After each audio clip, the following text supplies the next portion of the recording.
Hello. Now, this is going to be our last weekly press conference for the year and for the decade. So before we begin, if I don't get to see you, I want to wish you all a very, very Merry Christmas and a prosperous New Year. Being our last press conference, I guess we're going to start just where we started with our first one about a year ago, talking about impeachment.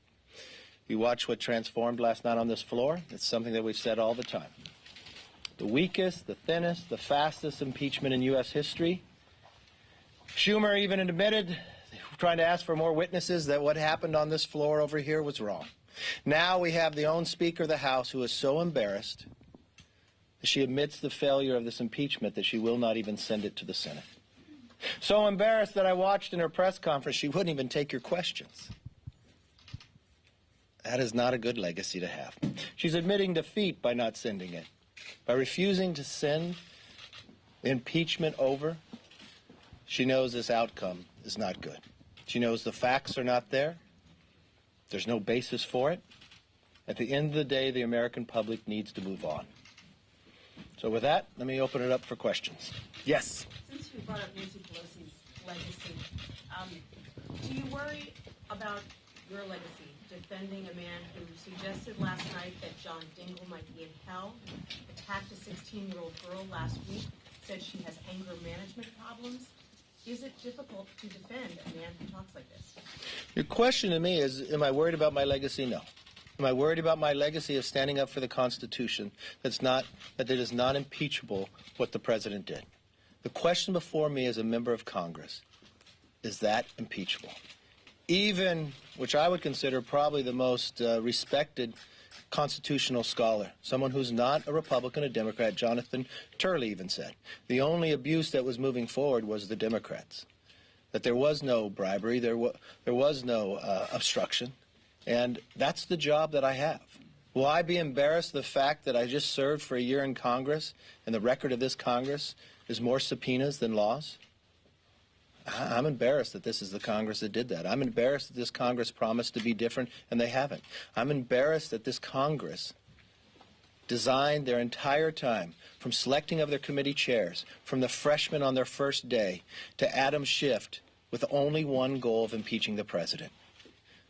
When they moved to that impeachment, going against everything and every fear that Alexander Hamilton had, that the animosities would be so great that they'd use their own political raw power to do something different, and they did it, and now they're so embarrassed that they wouldn't send it over to the Senate? Yeah, I'm embarrassed about that. McCarthy, yes. You've had a record number of Republican retirements over this Congress and the last, including Mark Meadows today. What does that say to you about the health of your party? Health of our party is very strong. Let's talk about that. Last Congress, when we had retirements, I was sad about that. I wish we didn't have as many. I wish Congressman Poe did not retire. I'd never met a man named Dan Crenshaw before, but this new, young Navy SEAL, who's now probably the strongest Republican on social media talking about policies and ideas. It's healthy. And for those who are afraid about Republican retirements, I would not be. If you take the average of the retirements based upon where, if you look at the President's votes and others, it's an R23.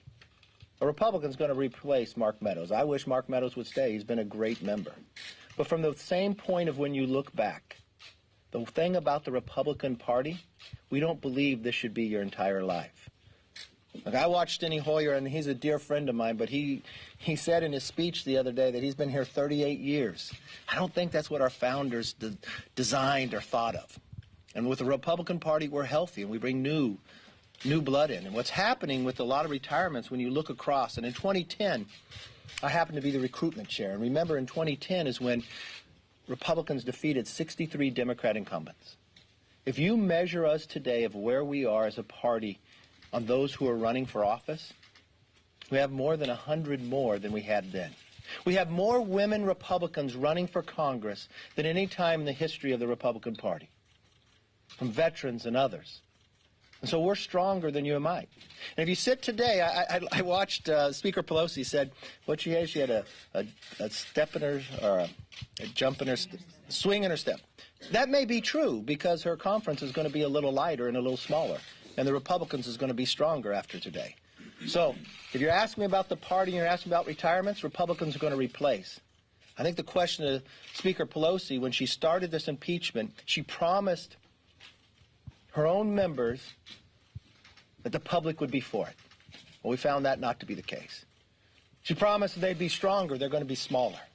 We're the stronger conference after it. I just don't find that any of this was healthy in any aspect that you measure it. It definitely is not healthy for our government, but it's definitely not healthy for America itself around the world.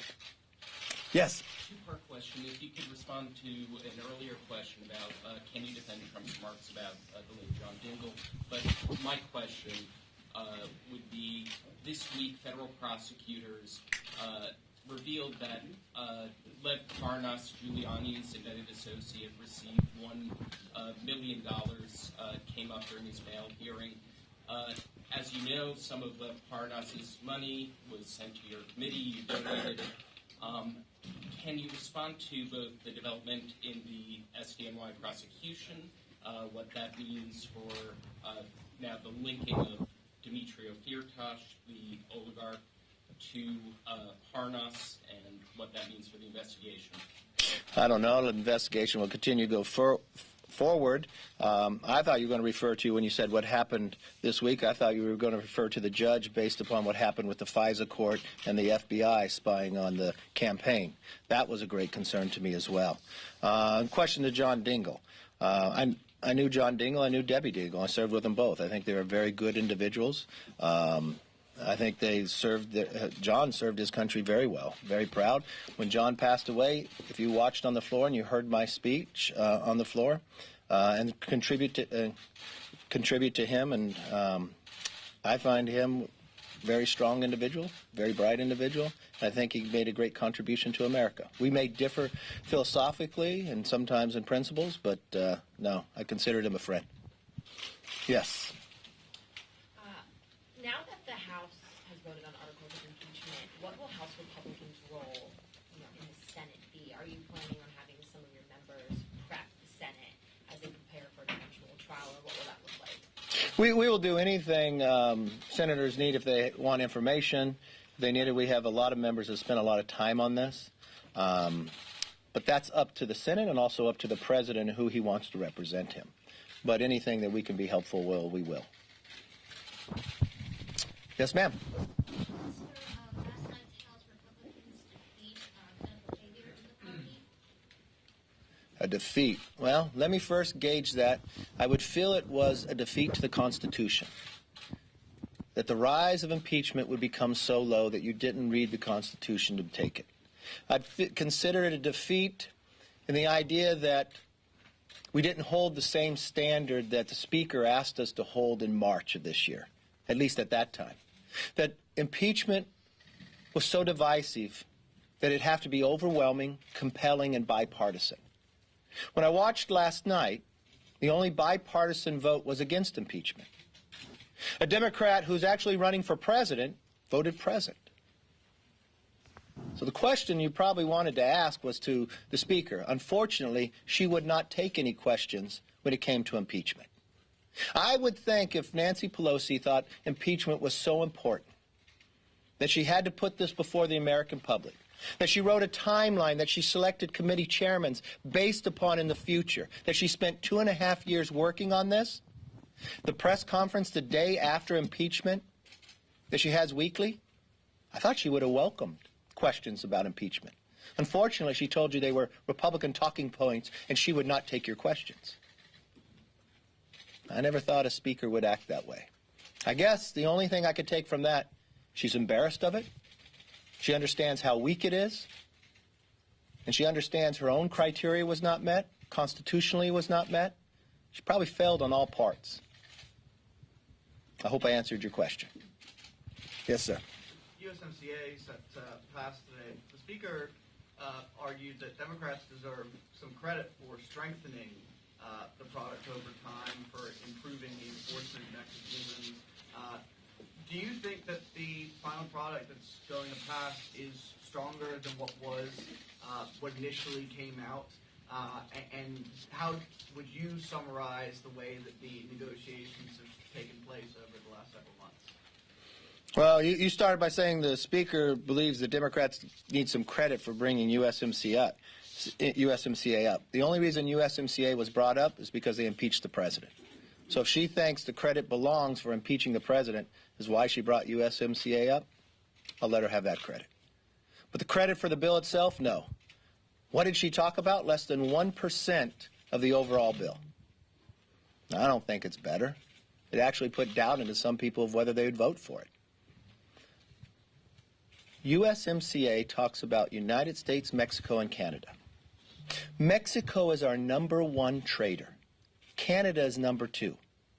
A lot of you have been reporting for the last year of our debate with China and trying to come to an agreement with China. China happens to be our #3 trader. If you were going to go into a negotiation with China, you'd want to be the strongest possible ability, right? So would you think passing USMCA a year ago when the president came to that agreement would make us a little stronger with our negotiations with China? Yeah, everybody in the world does. But Nancy Pelosi had the power as Speaker not to bring it up. Why? Because it didn't meet the timeline. She wrote a timeline of when she wanted to impeach the president in the last week that we are here. But she didn't want that to be the last vote. She had to have one other vote. So she held USMCA up, which only made our negotiations with China put us in a weaker position. So we got our first phase of agreement with China. We probably could have gotten it all if we were stronger with our first and second traders. So I don't know what credit she wants to take because she only harmed us by holding it. If she wants to try to spin it in some manner, with you're only negotiating 1% of the bill, I don't know how much credit you can take. America will be stronger because of USMCA. Presidents before have promised they would renegotiate this after 25 years. But only one president was able to accomplish it, President Trump. If you want to take, okay, let's look at the floor and let's see who should get the credit. Well, I took and I looked at every time the USMCA was brought up on the floor in the last year.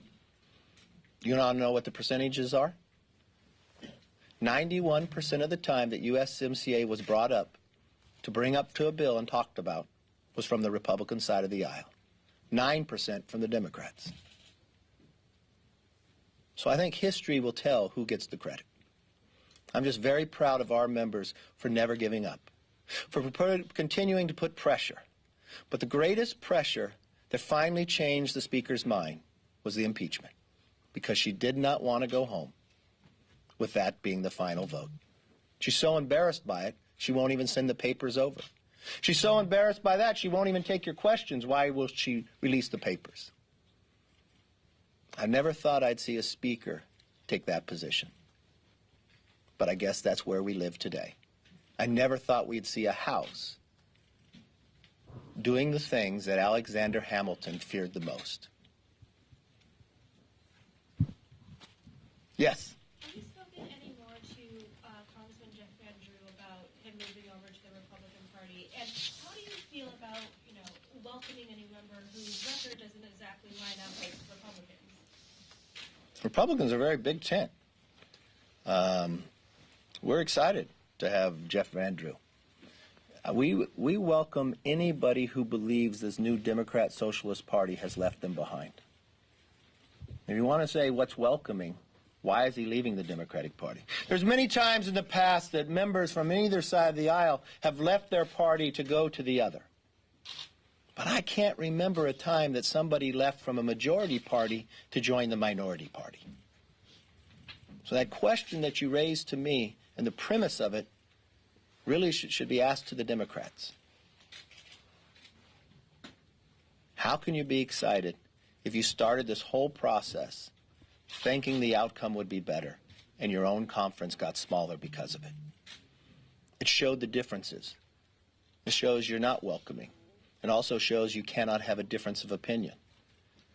When you watched the body language on the floor last night, you watched those 31 Democrats who sat in seats that President carried. Their shoulders were down. Their head was down. They were not proud of what they were in. It was almost like the pressure was too great for them. They felt the pressure inside the chambers from their own conference greater than the pressure of the constituents back home of who they said they would listen to. They've watched it inside their town halls and others. Many of them promised before they even got here that they would not vote for Nancy Pelosi for Speaker. They broke that promise right away. Because that promise of those 2.5 years to impeach the president was too great. Many of them would say that they did not want to impeach the president. That's not why they came here. But the chairman of the Committee of Impeachment, Judiciary, was selected based upon that fact. The congressman they selected to represent the 2 articles of impeachment inside the Rules Committee 2 days before the president was inaugurated, said he was going to impeach the president. The freshmen who now pretty much control the floor for the Democratic side, who gave him the majority, on the day of being sworn in, a few hours later, said they wanted to impeach the mother. So, I guess that much of pressure outweighed to these 31s their own constituents. But the difference is 11 months from now, the constituents will have a voice. For all the frustration I see, this is still the greatest form of government. Because the people have the power. Second question. Yesterday was sandwiched in between 2 pretty bipartisan major votes this week: the spending bill, which had both bipartisan opposition and bipartisan support, and USMCA today. The Democrats say that shows that what they have said all along, that they can walk and chew gum at the same time, that they can hold the president accountable while also legislating. Do you think that it shows that there can be some bipartisan cooperation despite all of what has been hanging over Congress over the last several months? There could be a lot of bipartisan support, but let's just take your question. We had bipartisan bills on the floor, a spending bill. When was the spending bill due? How many times did you have to do a continuing resolution before the pressure of Christmas coming, before the pressure of the troops not getting their pay raise? I don't think that's bipartisan. I think that's a failure in their job. Bipartisan, you become a new majority. You promise that you'll be different. They never passed a budget. Bipartisanship, we started at the very beginning, concerned about prescription drugs. So we had 3 bills that would lower the price of drugs, come out of Energy and Commerce, with every Republican and every Democrat voting for it. But there was one person that had the power to change the bill, not in committee, but surely by herself, the Speaker. She changed the bill before it came to the floor to make sure it wasn't bipartisan, to make sure it could not become law. USMCA, you say, is going to be bipartisan. It will. We've waited 1 year for it to come to the floor. Why? Why would they put them all this week? It's interesting. You even used the word sandwich. Could it be they had a timeline? Could it be that they waited for the impeachment? Could it be that they could not have the votes for USMCA unless they promised to impeach the president? Could it be those who sit in the districts that President Trump carried that wanted USMCA had to pledge a vote for impeachment to get USMCA come up? I don't know. That would be a question for the Speaker, but I guess she doesn't take your questions on certain subjects. It's only the ones that she wants to talk about. It's interesting for an elected official to have that answer. Does the decision to not hand over the articles to the Senate right away, does that have any precedent, or does it raise any constitutional questions? I don't think she has the constitutionality to keep them. To me, it's about admitting guilt. But then again, she just makes the rules up as she goes. Remember, we did not use the standards that we used for President Nixon or Clinton. She changed all that. We did not use the standards that the Constitution tells us about impeachment. We changed it for that. We did not use the standards that the Speaker laid out to us in March. She changed it after that. It's an embarrassment. And I don't think the American public will sit back and take it. Thank you for your time. I wish you all a very Merry Christmas.